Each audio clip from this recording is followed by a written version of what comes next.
여러분 안녕하십니까, 진성호입니다. 윤석열 대통령이 취임했지만 이 국무회의에 참석하는 멤버들 중 이 전현희 국민권익위원장과 한상혁 방송통신위원장이 계속 알박기를 하면서 버티고 있습니다. 임기가 남았으니까 안 나가겠다는 겁니다. 물론 법적으로는 가능한 이야기지만 상식적으로 윤석열 대통령과 철학이 전혀 맞지 않은 이들이 왜 버티는 걸까요? 특히 한상혁 방통위원장, 지금 문재인 정권 하에 방송이 권력에 점령당했다는 비판을 받아왔습니다.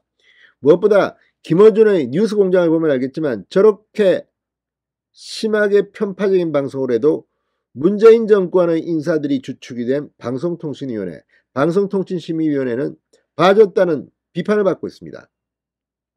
자, 한상혁 나가지 않겠다고 버티고 있고, 국회 과방위 정청래 상임위원장 최고위원 된 뒤도 관리를 깨고 버티고 있습니다. 자, 국민들의 비판을 받자 2달 만에 국회 과기방위는 이제 정상 가동됩니다. 이런 가운데 한상혁 방통위원장이 이제 물러날지도 모르겠다는 생각이 듭니다. 바로 검찰이 종편 재승인 과정의 점수 조작 사건을 수사하기로 했기 때문입니다. 자, 대검찰청이 감사원으로부터 이첩을 받아 드디어 이 사건을 서울 북부지검에 배당했습니다. 본격적인 수사가 착수된 겁니다. 수사 결과에 따라 한상혁 방통위원장은 뜻밖의 일격을 당하고 망신을 당하고 방통위원장에서 물러갈지도 모르겠습니다. 진성호의 융단 폭격 시작합니다. 한상혁 방통위원장을 융단 폭격합니다. 방송에 앞서 아직 진성호 방송의 구독자가 아니신 분은 붉은색 구독 버튼 눌러주십시오. 더 좋은 방송으로 보답하겠습니다. 자, 검찰이 이른바 종편 재승인 점수 조작 사건을 서울 북부지검에 공식 배당했습니다. 자, 대검찰청 2020년 TV조선 재승인 심사 과정에서 일부 방통위 심사위원이 공정성 항목 점수를 조작했다며 감사원이 검찰에 자료를 이첩한 사건에 대해 북부지검 형사 5부 박경섭 부장검사에게 배당했다고 TV조선이 단독 보도했습니다. 자, 형사 5부는 서울 북부지검 내에서 특수 및 공안 사건을 전담하는 인지수사부서입니다. 통상 검찰은 서울중앙지검을 제외하고는 서울 동부지검, 남부지검, 북부지검, 서부지검의 형사부 말부에서 특수 공안 관련 수사를 담당하고 있습니다. 당초 종편 재승인 점수 조작 사건은 채널A 사건을 수사 중인 남부지검에서 병합해 수사할 가능성이 점쳐졌지만 수사 인력 등을 고려해 북부지검에 따로 배당한 것으로 알려졌습니다. 그만큼 심도 있게 이 사건을 들여다보겠다는 대검의 의지가 확인되고 있습니다.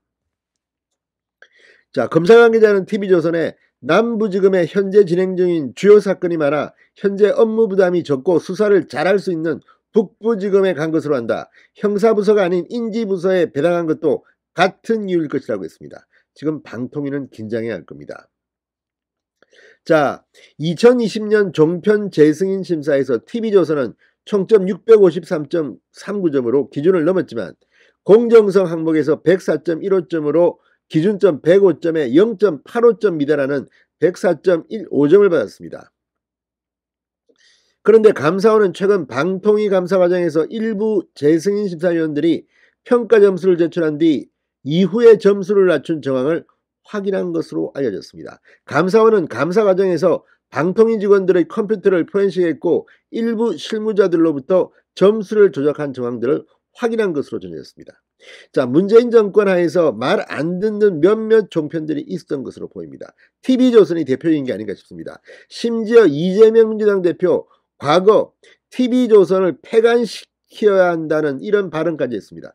어떻게 이게 정치인, 대통령 후보까지 지낸 제1야당의 대표가 과거에 했다는 발언으로는 믿기 힘듭니다.